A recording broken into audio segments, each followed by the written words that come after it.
Hello friends, welcome back to my channel. स्वागत है आप सभी का एक बार फिर से हमारे यूट्यूब चैनल पे। जैसा कि आप सभी को पता है, हमारा टारगेट है 1000 MCQs का। अगर आपने इसका पार्ट 1 और पार्ट 2 नहीं देखा है तो वीडियो के डिस्क्रिप्शन में आपको लिंक मिल जाएगी, आप वहां पे जाके वो वीडियो ज़रूर देख लीजिएगा। बात कर लें अगर हम आज के लेक्चर की, तो आज हम डिस्कस करेंगे भारत के मध्यकालीन इतिहास से रिलेटेड कुछ इंपॉर्टेंट क्वेश्चन जो आपके एग्ज़ाम के पॉइंट ऑफ व्यू से काफ़ी इंपॉर्टेंट हैं। तो चलिए डिस्कस कर लेते हैं आज का पहला क्वेश्चन। हसन निजामी और फ़ख्र मुदब्बिर ये किसके दरबारी कवि थे? आपके ऑप्शन है कुतुबुद्दीन ऐबक, इल्तुतमिश, बलबन, अलाउद्दीन खिलजी। तो जो आपका करेक्ट आंसर बनेगा वो बनेगा option A, Qutbuddin Aibak. PDF के लिए आप वीडियो के डिस्क्रिप्शन में हमने लिंक दे दी है, वहाँ से जाके आप पीडीएफ डाउनलोड कर लीजिएगा इस वीडियो का। अगला क्वेश्चन है हमारा क्वेश्चन नंबर 2। मोहम्मद गौरी ने पहली बार भारत पर आक्रमण कब किया था? तो जो आपका करेक्ट आंसर बनेगा वो बनेगा ऑप्शन बी, 1175 में। मोहम्मद गौरी ने पहली बार 1175 में भारत के मुल्तान पर आक्रमण किया था। उस समय वहां करमात जाति के मुस्लिम शासकों का राज्य था। आपको ये भी याद रखना है, एग्जामिनर पूछ सकता है कि जिस समय मोहम्मद गौरी ने भारत पर आक्रमण किया था उस समय वहां किस जाति के मुस्लिम शासकों का राज्य था? तो अब आपका आंसर बनेगा करमात जाति का। अगला क्वेश्चन है हमारा क्वेश्चन नंबर 3। किस काल को मुग़ल चित्रकला का स्वर्ण काल कहा जाता है? एग्ज़ाम में काफ़ी बार पूछा गया है ये क्वेश्चन, और हो सकता है आने वाले एग्ज़ाम में भी पूछा जा सकता है। उम्मीद करता हूँ आपको इसका आंसर पता होगा। तो जो इसका करेक्ट आंसर बनेगा वो बनेगा आपका ऑप्शन बी, जहांगीर। जहांगीर के काल में मुग़ल चित्रकला का खूब विकास हुआ, इसीलिए उनके काल को मुग़ल चित्रकला का स्वर्ण काल कहा जाता है। अगला क्वेश्चन है हमारा क्वेश्चन नंबर 4। किसका काल मुग़ल वास्तुकला का स्वर्ण काल कहा जाता है? तो जो आपके ऑप्शन बनेंगे वो हैं आपके option A Akbar, option B Jahangir, option C Shahjahan, option D Aurangzeb. ये भी आपका एग्ज़ाम में पूछा गया क्वेश्चन। तो जो इसका करेक्ट आंसर बनेगा वो बनेगा शाहजहां। शाहजहां के काल को मुग़ल वास्तुकला का स्वर्ण काल कहा जाता था।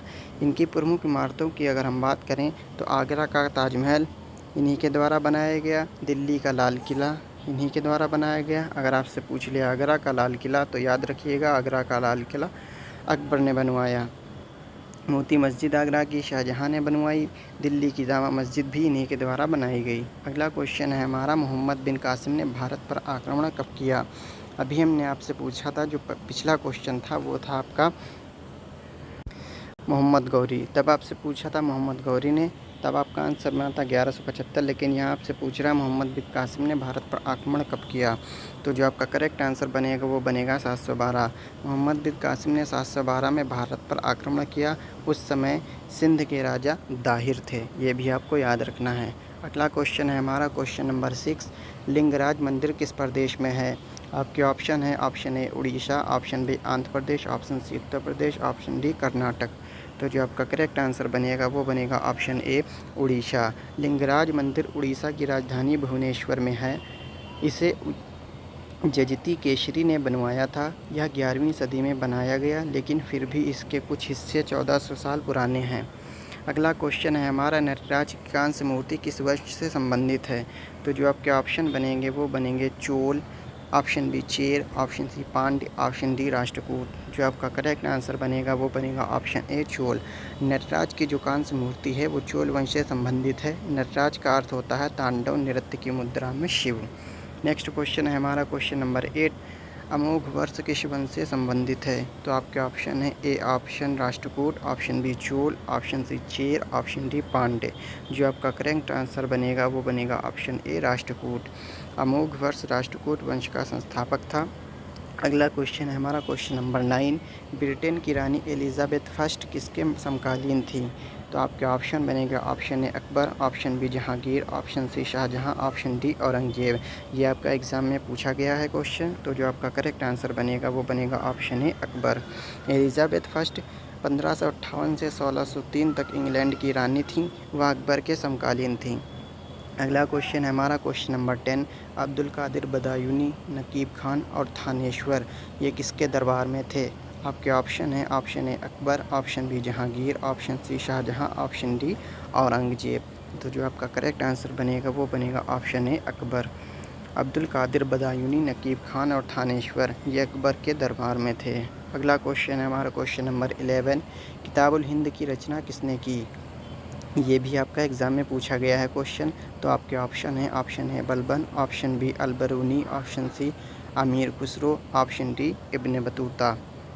जो हमारा करेक्ट आंसर बनेगा वो बनेगा ऑप्शन बी अलबरूनी। अलबरूनी ने सबसे पहले भारतीय संस्कृति का अध्ययन किया। अलबरूनी महमूद गजनवी के साथ भारत आया था। उसने किताबुल हिंद की भी रचना की। अगला क्वेश्चन है हमारा क्वेश्चन नंबर 12। किस सल्तनतकालीन राजा ने अपने अमीरों के बीच उसकी इजाज़त के बिना दावतों त्यौहार मनाने पर रोक लगा दी थी? तो जो आपके ऑप्शन बनेंगे वो बनेगा option A Firoz Shah Tughlaq, option B Muhammad bin Tughlaq, option C Alauddin Khilji, option D Balban. तो करेक्ट आंसर जो आपका बनेगा वो बनेगा ऑप्शन सी अलाउद्दीन खिलजी। अलाउद्दीन खिलजी ने अपने राज्य के विद्रोह को दबाने तथा विद्रोह की आशंका से बचने के लिए अपने अमीरों के बीच दावतों पर रोक लगाती थी। अगला क्वेश्चन है हमारा अलाई दरवाज़ा किसका प्रवेश द्वार है? तो जो आपके करेक्ट ऑप्शन बनेंगे वो बनेंगे आपके ऑप्शन है Qutub Minar, option B Jama Masjid, option C Lal Qila, option D Taj Mahal. आपका क्वेश्चन था अलाई दरवाज़ा किसका प्रवेश द्वार है? तो इसका आंसर बनेगा कुतुब मीनार। अलाई दरवाज़ा कुतुब मीनार का प्रवेश द्वार है। इसे 1311 में अलाउद्दीन खिलजी ने बनवाया था। अगला क्वेश्चन है हमारा क्वेश्चन नंबर 14। बाबर ने भारत का सबसे शक्तिशाली राजा किसे बताया है? आपके ऑप्शन है option A Krishnadeva Raya, option B Rana Sanga, या फिर आपका ऑप्शन है दोनों। तो जो आपका करेक्ट आंसर बनेगा एक ऑप्शन है आपका ऑप्शन डी इनमें से कोई नहीं, लेकिन आपका जो करेक्ट आंसर है वो है ए कृष्णदेव राय। कृष्णदेव राय विजयनगर साम्राज्य के सबसे महान राजा थे। उनका राज्य वर्तमान में तमिलनाडु, केरल, उड़ीसा, कर्नाटक, आंध्र प्रदेश में फैला हुआ है। बाबर ने कृष्णदेव राय को भारत का सबसे शक्तिशाली राजा बताया था। ये भी आपको याद रखना है। अगला क्वेश्चन है हमारा क्वेश्चन नंबर 15। निम्नलिखित शहरों में से एक प्रसिद्ध स्मारक रूमी दरवाज़ा कहाँ स्थित है? ये भी आपका एग्ज़ाम में पूछा गया है क्वेश्चन। तो आपके ऑप्शन बनेंगे option A Lucknow, option B Delhi, option C Agra, option D Mathura. तो जो इसका करेक्ट आंसर बनेगा वो बनेगा ऑप्शन ए लखनऊ। रूमी दरवाज़ा लखनऊ में है या अवधी वास्तुकला में बना है। अगला क्वेश्चन है हमारा क्वेश्चन नंबर 16। फिरदौस मंजिल किस मुग़ल राजा को कहा जाता था?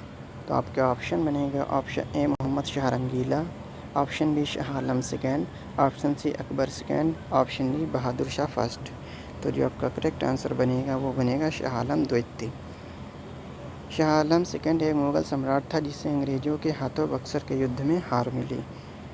अगला क्वेश्चन है हमारा क्वेश्चन नंबर 17। मेहरुन्निसा किस नाम से प्रचलित थीं? ये भी आपका एग्ज़ाम में पूछा गया है क्वेश्चन। तो जो आपके ऑप्शन है वो है Noorjahan, option B Mariam Jamali, option C Salima, option D इनमें से कोई नहीं। जो आपका करेक्ट आंसर बनेगा वो बनेगा ऑप्शन है नूरजहाँ। मेहरुन्निसा शेर अफ़गान की विधवा और जहांगीर की पत्नी थी, जिसे जहांगीर ने नूरजहाँ का टाइटल दिया था यानी उपाधि दी थी। अगला क्वेश्चन है हमारा क्वेश्चन नंबर 18। शराब गुटखा किस रहस्यवादी कवि की हस्तलिपि है? आपके ऑप्शन है Bhagat Pipa, option B Kabir, option C Surdas, option D इनमें से कोई नहीं। तो जो आपका करेक्ट आंसर बनेगा वो बनेगा भगत पीपा, ऑप्शन ए। अब अगला क्वेश्चन हमारा क्वेश्चन नंबर 19। कबीर किसके शिष्य थे? आपके ऑप्शन है option A Ramanand, option A Vallabhacharya, option C Chaitanya Mahaprabhu, option D इनमें से कोई नहीं। तो जो करेक्ट आंसर बनेगा वो बनेगा आपका ऑप्शन ए रामानंद। कबीर रामानंद के शिष्य थे। रामानंद भक्ति काल के प्रमुख संत थे। कबीर के 12 शिष्य थे। अनंतनाथ, शशुरानंद, सुखानंद, नरारीदास, भवानंद। भगत पीपा, कबीर सेन, धन्ना, रविदास और 2 महिला शिष्य जिनका नाम था सुसरी और पद्यवती। अगला क्वेश्चन है हमारा आज का लास्ट क्वेश्चन है क्वेश्चन नंबर 20। अकबरनामा किस भाषा में लिखी गई है? ये काफ़ी बार आपके एग्ज़ाम में पूछा गया है क्वेश्चन। तो आपके ऑप्शन है option A Farsi, option B Chagatai, option C Urdu, option D Hindi. आप सभी को इसके बारे में पता होगा कि अकबरनामा आपकी फ़ारसी भाषा में लिखी गई है। तो जो आपका करेक्ट आंसर बनेगा वो बनेगा ऑप्शन ए फ़ारसी।